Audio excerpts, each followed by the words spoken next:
Welcome. So today I'm joined by creative specialist and independent geobiologist and energy worker, Garry Sharp. Hi, Garry. Hello, everyone. Hiya. How are you doing? So my first question, Garry, is what is stirring your pot this week? Oh, this year, this decade.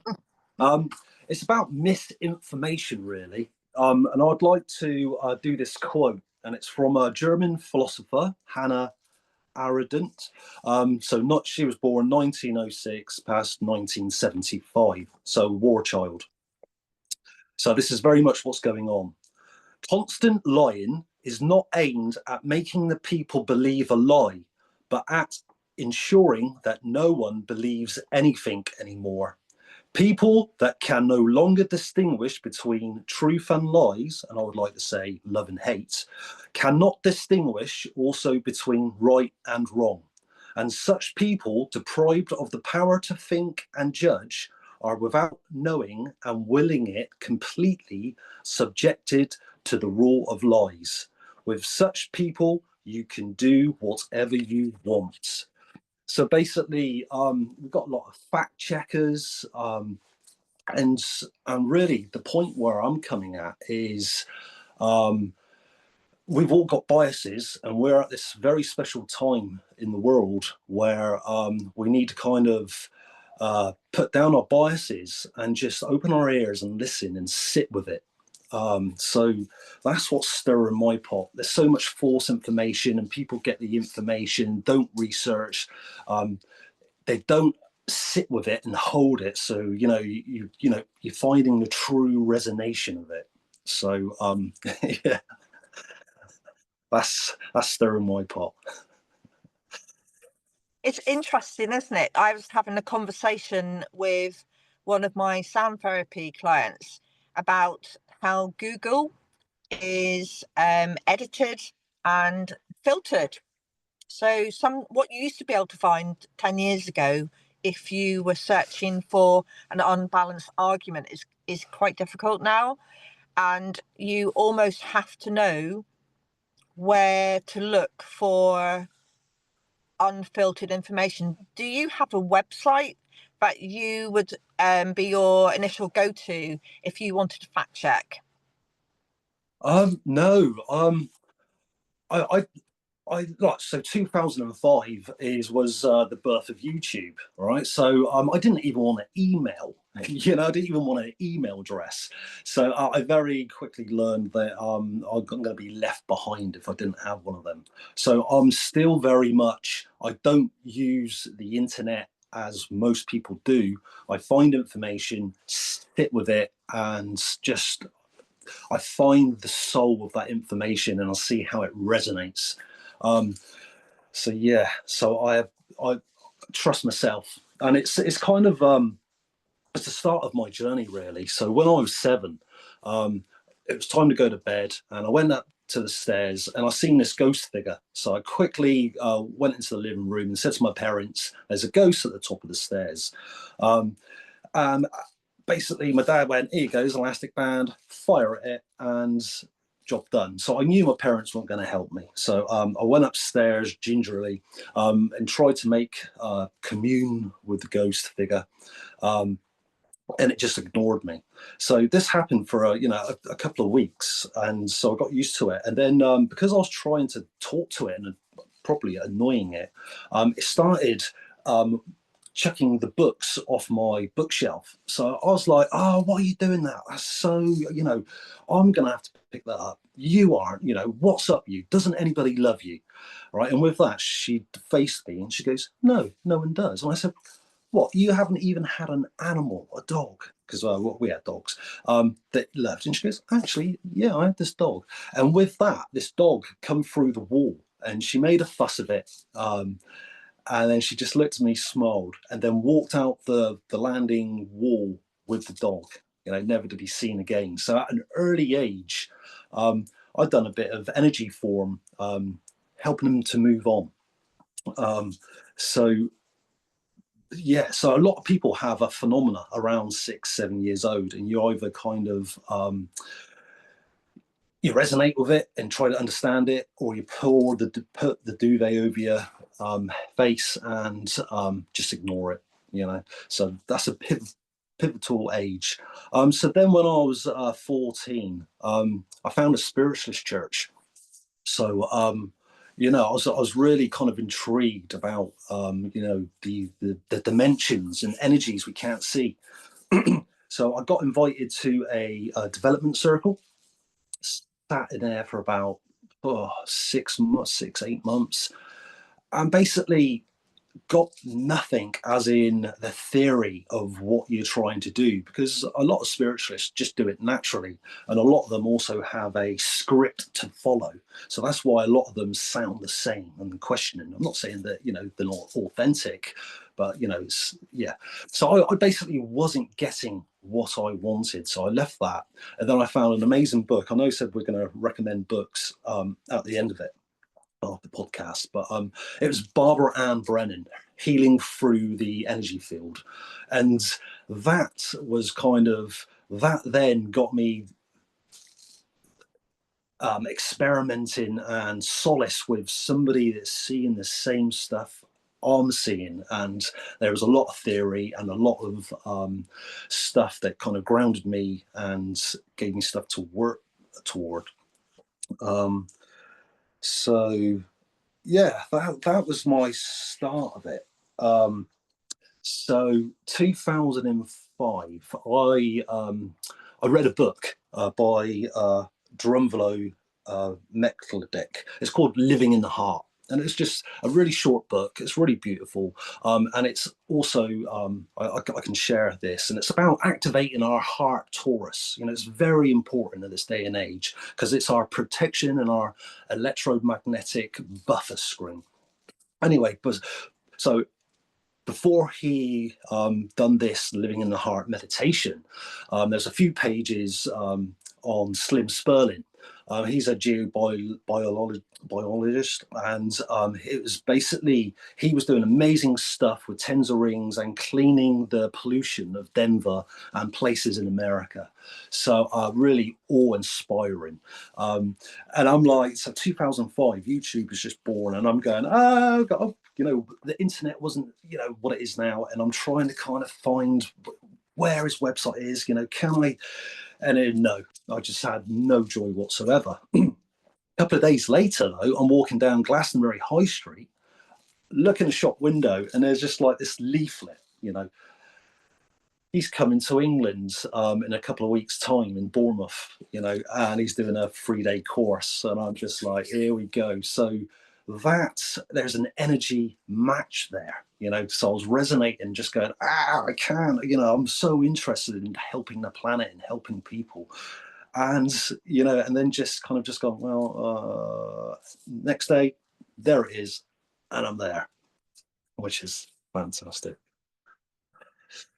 Where should we go from that?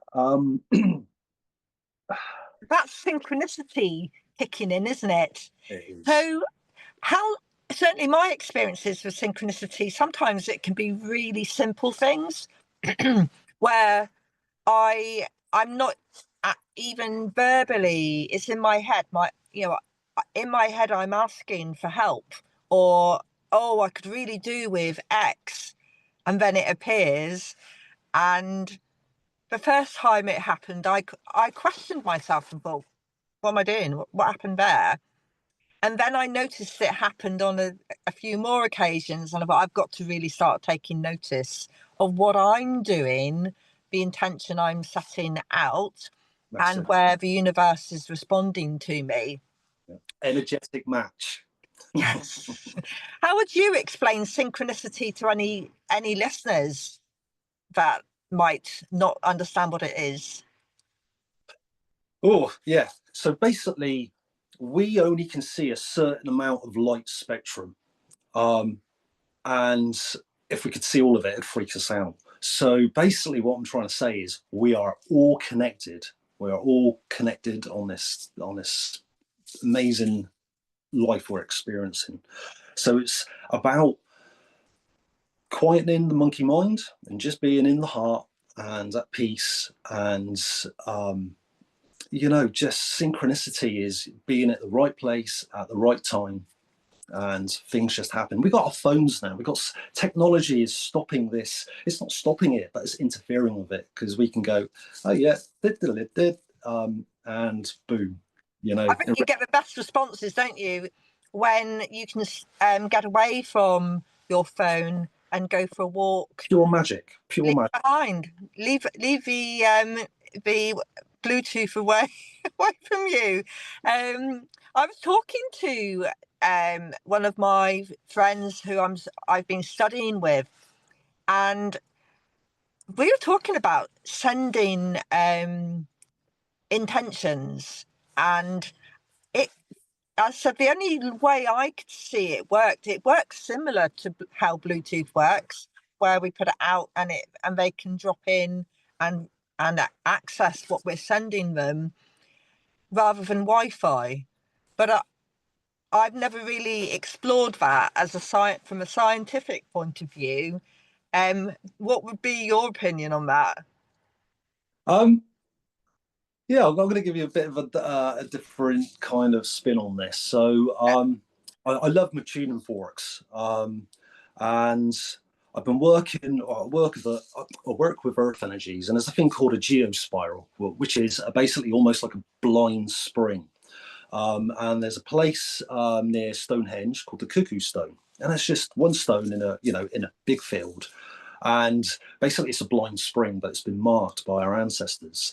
And before you even get to the stone, it's about 120 meters. You could just feel this purity, this natural earth energy that's really great for our vitality. I visited it about a decade ago, so I got this calling to go there. Um, so I took my tuning forks and some shungite actually. And so I went to find the stone again and hit the 120 meter before this, getting to the stone. And I was urging, and it was horrible. It hit my gut, and I felt really sick. And I was with my wife as well, so she felt it, and she was like, "Oh gosh, what's happening? Where are you taking me to?" So we found the stone. The stone was it had a load of dirt and water and stuff, and it just needed generally cleaning and cleansing and loving, really. So we had some sage. We've done a clearing and a protection ceremony, and also before you do any of this, you ask permission from the land, and so it's this heart intent. So then I got my tuning forks, the circle of fifths, so the seven of them. And it was so beautiful. So when I meditate with the tune forks, you hit two at a time. You got an interview thought if you um, sound with it. It's so beautiful. And so I've got the no mind, so I'm just listening to it, and it's just beautiful bliss. But sometimes a person might come pop into my energy field or my mind because something happened. I haven't seen them for years, but there's something that it could be good or could be bad that's lodged in our energy field. Yeah, and it's with you. And trauma, you tend to forget things very quickly. So what the frequency does is kind of highlights that and kind of put your awareness to what is not vibrating or needs addressing. And it's the same thing with wearing jewelry and stuff like that. If you so tuning into your own energy field is essential. So I did say about living in the heart. So this is a real practical protection and stepping into the heart. So I invite you just a quick one. So I want to do a quick version of living in the heart and expanding the heart torus, but you can make this as long as you want. So I invite you just to breathe and be aware of your heart beat. And that's to all of you who are listening. Make yourself comfortable and listen to Garry. So feel the love of being here now. And with that love, you send that down through your body, through your legs, down into the earth, 500 miles down to the core, the molten core of the earth. And you say, I love you, Mother Earth. Thank you for my body. And thank you for this incarnation and the experiences that we're experiencing. Feel the exchange. She looks back at you and go, I love you too. So you bring that energy up through the core of the earth, Up through your feet, through your legs, through your torso, and back into your heart. And now feel that love of yourself and the earth. And now send that love up through your torso, out through your crown, through the sky, and up to the universe. Divine intelligence. I love you, great universe. And that acknowledges you. And you bring that love down through your crown, head, and back into your heart. So now you have love for yourself, love for the earth, and love for the universe. Now blend those three elements together. And when they're really blending, expand this torus, this sphere, and make sure when you expand it, it's fully to the front, fully to the right, fully behind you, fully to the left of you, fully below you, and fully above you. So you've got this bubble that's just boom, boom, and that's your protection. So now just breathe into the heart again and see a white dot or a sparkly light of your choice. Breathe into it. And now, with this dot, sparkly light, expand it. A bit like Neo in the Matrix when all the security guards have come in and he just goes, no, and he doesn't even touch them and he knocks them flying. So this is your expanded protection heart torus. And it's really, really, really important to do that at least once a day, if not 3 times a day, because we are constantly being bombarded and knocked out of our heart center. So it's just a really, really simple exercise that's really actually essential and powerful. And So yeah, where did you learn that, Garry? that was in the Drumvelo book, Living in the Heart. But so I've come across lots of different modalities that has adopted that sort of thing. They've just used different terminology or different things. And you notice that I didn't use any angels, any gods, because we are enough. We don't need to invoke anything around us because we are the universe and we need to connect to each other and ground this energy. I'm not saying that the unseen ones won't pop in or add something, but they're there just to kind Yeah, of hold space with us. We are enough. We don't need to, yes, because I see energy. And somebody once asked me when they were repeating this mantra, Garry, can you look at my energy and what's happening? And it really, unfortunately, I didn't do the heart torus. I just went, okay, let's have a little gawk at your energy field, and it was not very nice. So the Kundalini energy between the perineum and the earth, all of a sudden that was accentuated, and the pulse was just too quick, not very nice, almost violent. And then there's some things going around the heart area, which is quite unusual. But also, I seen a straw from the solar plexus going out of the aura. So basically, when they rung the bell before the mantra, they were going to basically the demons, ding ding dings, feeding time. So then obviously they were repeating the mantra, they had the connection, and basically they will it's an exchange for whatever they were wanting to manifest or to generate. There's an exchange of energy, and mm, not very nice, not very nice. And we all see energy differently, and yeah. sometimes we don't understand it either. I went to hug a friend, before I left, and they lived in a 3-story flat, and I seen this lightning bolt above our heads, and I was like, that's really weird. I've just seen a lightning bolt. Don't know what that means. So an hour later, when I got home, I got a message saying that all the people in the flats had to be evacuated because there was an electrical short that could turn into a massive fire. So Oh, it's things like that when you see usually the outside landscape will show you and tell you what that was all about on many different mhm, levels. yeah. That's one of the interesting things I found by journaling. And when I go back and read through my journal entries, and sometimes it's almost like I've predicted. There's a sense of, I knew what was happening because I wrote it down, but I don't always at that time connect with what I'm writing. And Okay. but I've gone back and looked at it and thought, that's interesting. So I knew what was about to happen there because I'd written it. I'd made a comment, and then the following days proved that what I'd said there. And I thought, that's okay. I need to start taking more notice of that. And people can do that, can't they? Because sometimes that unconscious part of our ability will find its way through. And I certainly found journaling was an amazing way of doing that.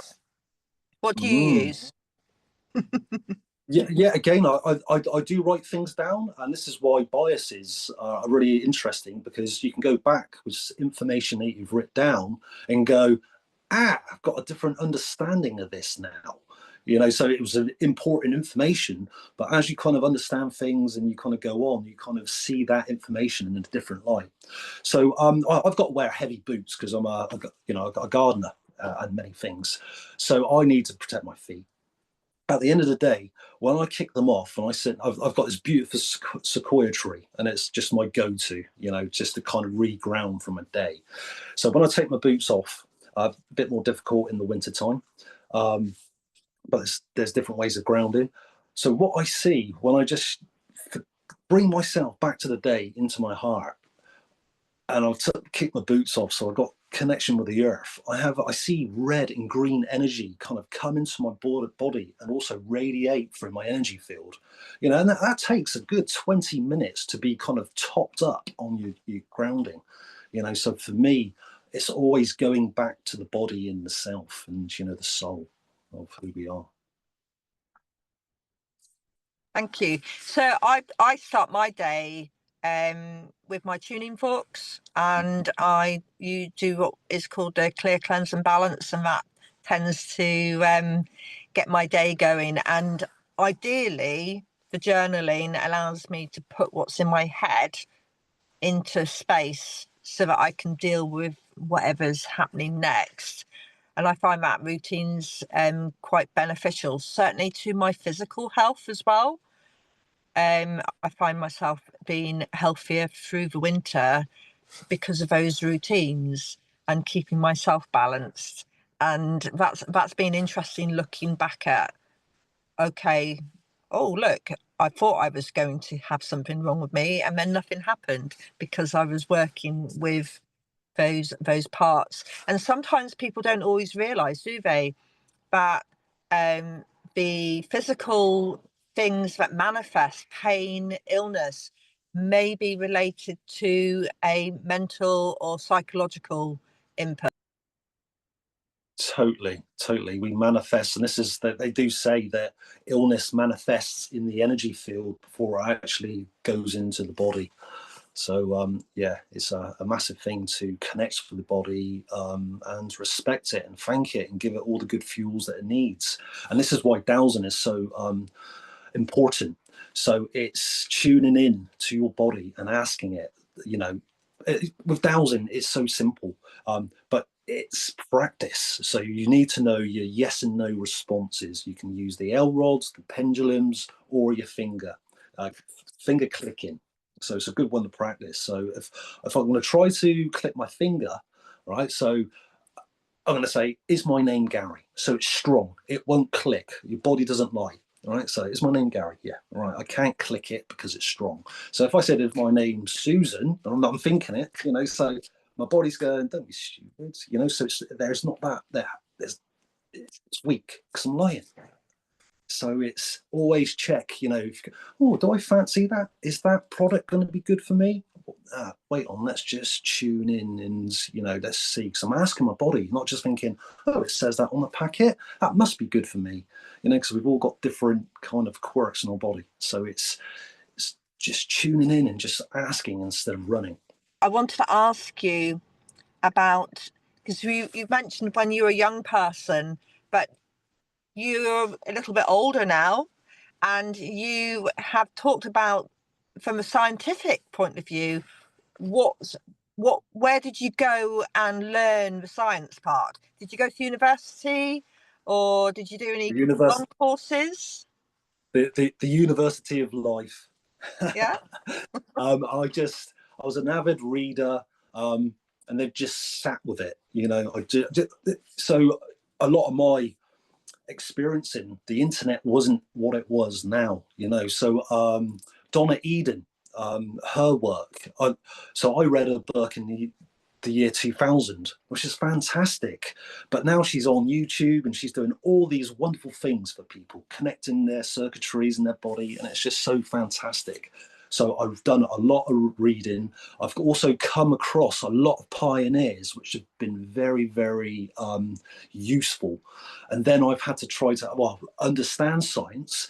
And then I've met other pioneers that I've talked like a scientist, and they've gone, Garry, stop there. What you need to say is so a child can understand it. And this is where I'm trying to kind of find my feet with not sounding like a scientist, but just saying it in real simple terms. And if you do really want to know about all the long words, and I can always back it up. And it's just so there's loads of science things for children out there. And if you read that, you just go, my gosh, that's even the stuff for children isn't simple, because you've got to, just go for it and just make sure. But then again, then you get something simple out it. So it's kind of reverse engineering it so it's more understanding it. It's funny you say about that, because I remember when I was teaching,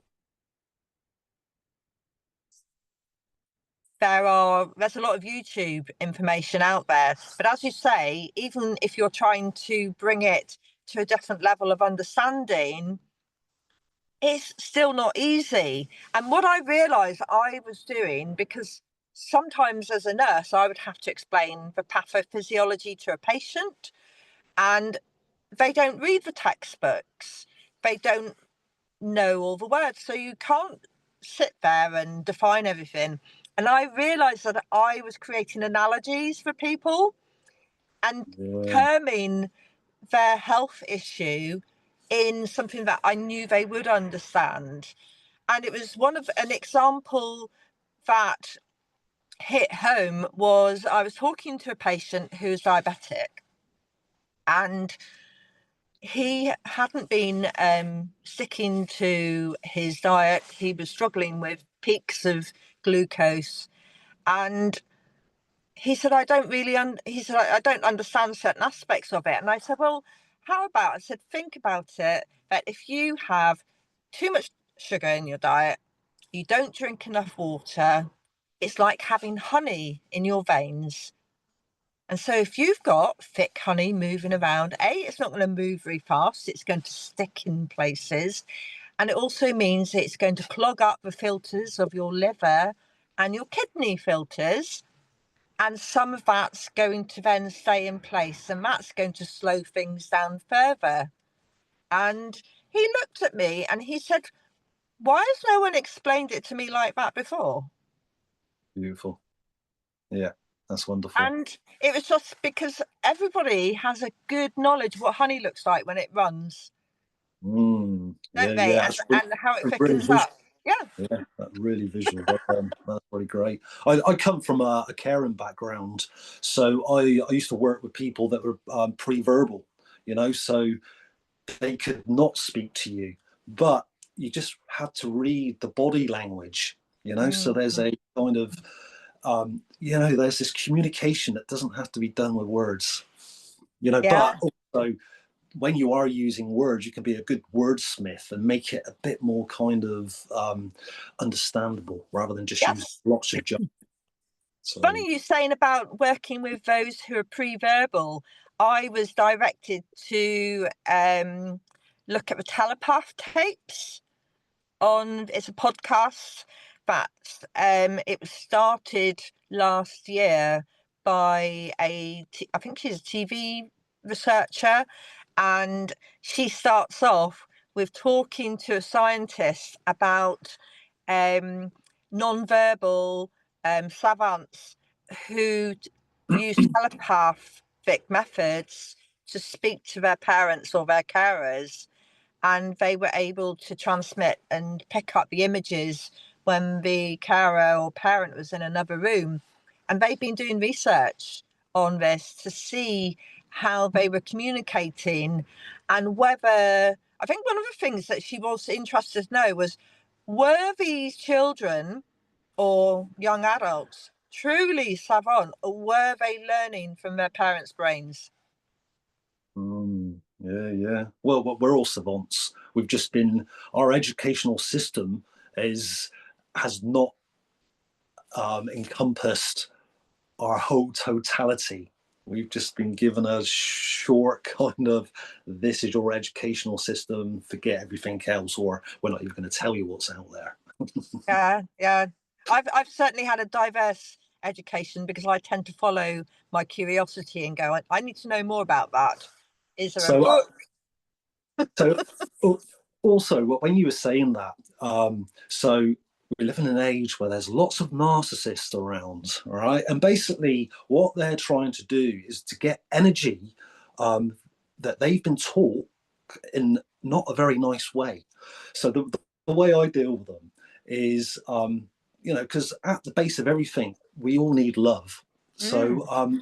So when they're trying to drain your energy and blah blah blah, and it's one of the hardest things to do, right? But it's really effective. And the Celestine prophecies, that they James Redfield, he mentions it, and it's just, so you've got your higher self 6 inches above your head, right? But send love to their higher self. And it's dramatic how it happens, because it takes a lot of energy just to go, actually, I don't want to send love, but it's the best thing to do. And then all of a sudden you come into this non-spectral time when it doesn't exist, and you've got this flow of just going, do you know what, I'm pure love, and that's what you need. And it confuses them, because they're going, oh, I'm feeling that feeling that usually I have to be quite not very nice to get what I want. And it's a lovely thing to use. So, and another example of this as well is, if you are open-hearted, right, and somebody that is jealous of you, and you see them every day, hiya, hello, and it's that force, oh, and it hits me. It's not very nice, but yet again, this is why you have to keep going back into your Taurus of your heart and expand it and keep those healthy boundaries, and realize that it's their soul path why they are closed, and something has probably happened for them to be closed. So even though they're not, that they're sending not very nice vibes out, it's, don't take it personally, because it's their soul's evolution of where they are at the moment. So don't let that affect your energy. And as I was exploring there with education, so what sort of books would you recommend anybody who's interested in the topics that you've mentioned today, if they wanted to explore dowsing or how to work with energy? Who should they be looking at first? Ooh. So as I said, with my first one is Barbara Ann Brennan, Healing Through the Human Energy Field. Mm-hmm. Fantastic, fantastic. And she's got another book called Hands of Light. So beautiful, just really loads and loads of information in there.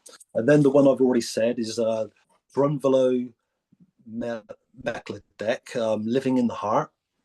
Um, Another real fascinating thing with working with earth energy is a lady, she's not around anymore, but an amazing book. It's called The Vivaxis Connection by Judy Jacker. And that's basically philosophy of earth energy, working with it, and also how we can connect with this, the primal energy of our Vivaxis, which is a special energy place in the earth where our mum was gestating the last couple of weeks of pregnancy. Fascinating subject. And also it explains on our etheric and our gravitational energy field. And depending on where you live, those two can swap over. Just an amazing, amazing book. And another book that I really love is The Catalyst of Power, The Assemblage Point of Man. It's by John Well. Um, so he done some work with Dr. Angela Blaine, who I've met. And basically, the assemblage point, which is so you've got your rib cage, and it's that pointy bone there, and it's a piece of it's a light that comes through your back, goes through your body, and comes out. So that's your kind of navigational compass. And the first person Hmm. who the first person to coin it was Carlos Castaneda. He wrote some amazing books, and it's basically his experience with a Native American Indian shaman. So it's even though people say it was like kind of pseudo spirituality, there's a lot into it. And then I think in the year 2000, a doctor actually found uh, proof of the assemblage point, which is amazing because the assemblage point, so that can, so that line that should be equated and level, if it starts doing that, you become angry. So you've Hmm. got, you've got the military and stuff like that because they have to be quite aggressive, but then if it starts to tilt down and it can go through organs, and that's when you get disease and illness. So it's a fascinating subject. So there's a couple to go on with. Okay. Well, thank you very much, Garry, for coming along today and talking about some of your very diverse subjects. And Everything's connected. it is. And I suppose that's the thing. And hopefully, we will be able to invite you back again soon and talk some more. Yeah, yeah, and we can isolate some subjects if you wish, because as you said, it's it's down the rabbit hole. Which avenue do you want to take? So yeah, and all I want to do is to just help each other. We're in a place that we've got all this technology that should be improving our lives, and it's actually making us more isolated. So Yes. we need to protect each other, understand things, and unite. So Yeah. that's And this. work together, work as a community. Thank you.